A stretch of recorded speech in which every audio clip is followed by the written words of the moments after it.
Hello guys, मेरा नाम मोहम्मद नवीद है और मैं आपको आज इस लेक्चर में डिमॉन्स्ट्रेटिव एडजेक्टिव पढ़ाऊँगा। ये क्या है, क्यों इस्तेमाल होते हैं, एग्जाम्पल्स के थ्रू आज हम इस लेक्चर के अंदर देखेंगे। तो चलें सबसे पहले देख लेते हैं कि क्या है और ये कहाँ है। तो कहाँ है, वो यहाँ है, और ये क्या है ये देख सकते हैं आप। दिस, दैट, दीज और दोज। ओके, आप कहेंगे सर डेफिनेशन कहाँ है और ये क्या, दिस दैट क्या क्या मतलब, समझ मुझे नहीं आया। नहीं समझ आया, बैठे रहें, मैं आपको समझा देता हूँ। आपको एग्जाम्पल्स आप देख लें, फिर मैं आपको सही तरह समझाता हूँ।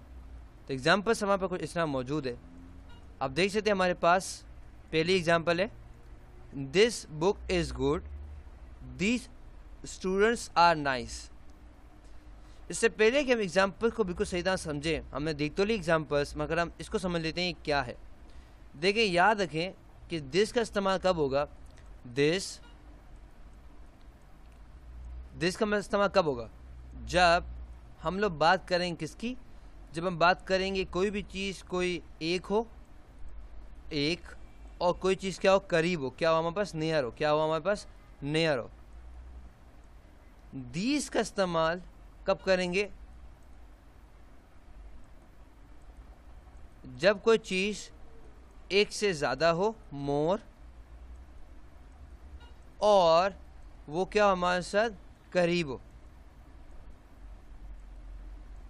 साथ ही साथ हमारे पास दैट क्या है, दैट अगर आप देख सकें यहाँ पे, तो दैट हमारे पास है कि कोई भी चीज़ हमारे पास एक हो और ये दूर हो, फार हो। इसी तरह से ये दोस्त क्या कहलाता है, इसको देख रहे थे हम लोग। दोस्त मीन्स कि कोई भी चीज़ एक से ज़्यादा हो और ये भी फार हो। और आप कहेंगे सर इसी राइटिंग में पता नहीं आपने क्या लिखा है, समझ नहीं आया। सब्र करें, मैं आपको समझा दूंगा ना। देखें, सबसे पहले हमारे पास क्या है, देश है, इसको सारा समझ लेते हैं। देश अगर आपको यहाँ नज़र आ रहा हो, तो देश हमारे पास क्या है, कोई भी चीज़ अगर हमारे पास एक हो और वो करीब हो। जैसे कि अगर हम बात करें मेरे पास, तो मेरे पास अभी माइक करीब है और मेरे पास अभी एक ही माइक है, मेरे पास अभी एक एलसीडी है, मेरे पास एक ही सिस्टम है। तो मेरे पास जो चीज़ करीब हो और जो भी चीज़ करीब हो वो क्या हो, एक हो, तो उसको हम किससे ज़ाहिर करेंगे, दिस से ज़ाहिर करेंगे। समझ आ गया आपको।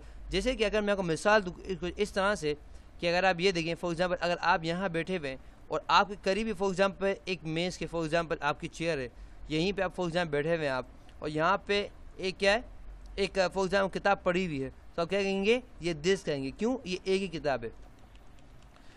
दूसरा हमारे पास है दिस, क्या हमारे पास, दीज। ये क्या होता है, ये हमारे पास एक से ज़्यादा होते हैं, जैसे और क्या होते हैं, और करीब होते हैं। जैसे कि हमारे पास आप यहाँ पे बैठे हुए एज अ टीचर, वो आपके आगे बहुत सारे स्टूडेंट्स बैठे हुए हैं, बहुत सारे, बहुत करीब हैं, मगर बहुत सारे, बहुत करीब ही हैं, बहुत सारे स्टूडेंट्स बैठे हुए हैं। तो आप क्या कहेंगे, आप ये नहीं कहेंगे कि दिस ना, आप कहेंगे दीज स्टूडेंट्स। समझ आए आपको। तो फॉर एग्जाम्पल अगर आप यहाँ बैठे हुए और करीब ही बैठे हुए मगर क्या है, बहुत सारे हैं, तो आप क्या इस्तेमाल करेंगे, दीज का इस्तेमाल करेंगे। अगर आप करीब बैठे हुए हो एक है, तो किसका इस्तेमाल करेंगे, दिस का इस्तेमाल करेंगे। एक के लिए दिस और बहुत सारे के लिए दीस। उसके बाद हमारे पास है दैट, क्या है हमारे पास, दैट। दैट के लिए क्या होता है कि भाई अगर आप यहाँ पे बैठे हुए, फॉर एग्जाम्पल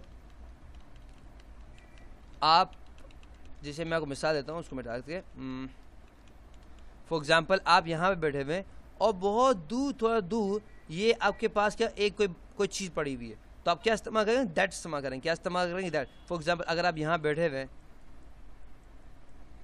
और जो चीज़ है वो क्या है, बहुत दूर है, तो आप क्या इस्तेमाल करेंगे, आप इस्तेमाल करेंगे दैट का। क्या इस्तेमाल करेंगे, दैट। क्यों, एक तो चीज़ है मगर क्या है, वो दूर है। इसी तरह से हमारे पास है दोस्त, ये हमारे पास क्या है, दोस्त। फॉर एग्जाम्पल अगर आप यहाँ बैठे हुए हैं, यहाँ पे अगर आप हैं, मगर कोई चीज़ बहुत दूर है और बहुत सारी भी है, जैसे फॉर एग्जांपल बहुत ज़्यादा है। जैसे फॉर एग्जांपल आपके स्टूडेंट्स वहाँ खड़े हुए हैं, फॉर एग्जांपल आप यहाँ फॉर एग्जाम्पल क्लास के अंदर बैठे हुए और आपके स्टूडेंट्स हैं वो फॉर एग्जांपल स्कूल के बाहर हैं या दूर हैं, इंस्टीट्यूट के बाहर है, और वहाँ से आपको देख रहे हैं बहुत सारे स्टूडेंट्स खड़े हुए, तो आप क्या इस्तेमाल करेंगे, आप इस्तेमाल करेंगे दोस्त का। इस्तेमाल करेंगे दोस्त का। समझ आए आपको। तो मैंने ट्राई किया समझाने की। देखिए हमारे पास क्या है, दिस के लिए क्यों इस्तेमाल करते हैं, जब कोई चीज़ एक होती है और करीब होती है, दीज का इस्तेमाल करते हैं जब कोई चीज़ एक होती है मगर दूर होती है। दैट का इस्तेमाल करते हैं जब एक चीज़ होती है मगर दूर होती है। दोस्त का इस्तेमाल करते हैं जब एक चीज़ होती है और दूर होती है। तो ये करीब, अगर मैं देखो वापस समझाता हूँ, दिस के लिए एक चीज़ करीब, बहुत सारी चीज़ करीब, एक चीज़ दूर, बहुत सारी चीज़ दूर। तो ये हम क्या इस्तेमाल करते हैं, ये हम कहते हैं दिस, दैट, दिस और दोस्त। दिस, दिस, दिस और दैट और दोस्त। समझ आए आपको? इसको मिटा लेते हैं हम लोग।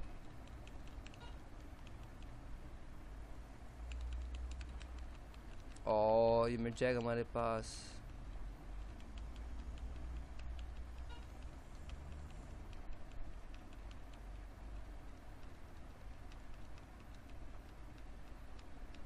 ये देखिए, उसके बाद हमें क्या करना है, यहाँ पे एग्जाम्पल के थ्रू समझना है। आप देख सकते हैं हमारे पास दिस बुक इज़ गुड, मतलब ये कि कोई अगर बुक यहाँ पे मौजूद है, फॉर एग्जांपल अगर हमारे पास कोई यहाँ पे बुक पढ़ी हुई थी, सही है, और अगर हम यहाँ बैठे हुए थे, फॉर एग्जांपल हम लोग यहाँ बैठे हुए थे और हमारे पास यहीं कोई किताब पढ़ी हुई थी बहुत करीब, एक ही पढ़ी थी, एक किताब थी, तो हम क्या इस्तेमाल करेंगे, दिस का इस्तेमाल करेंगे। इसी तरह से फॉर एग्जांपल अगर हम यहाँ बैठे हुए थे और बहुत सारे स्टूडेंट्स यहाँ मौजूद थे, तो हम क्या इस्तेमाल करेंगे, दिस का इस्तेमाल। देखो कहते हैं दिस स्टूडेंट्स आर नाइस, ये स्टूडेंट्स बहुत अच्छे हैं। तो ये तो हमारे पास था डेमोस्ट्रेटिव एडजेक्टिव। आई होप आपको समझ आ गया होगा। फॉर मोर वीडियोस आप मेरी वेबसाइट पे आ सकते हैं www.naveedplace.com।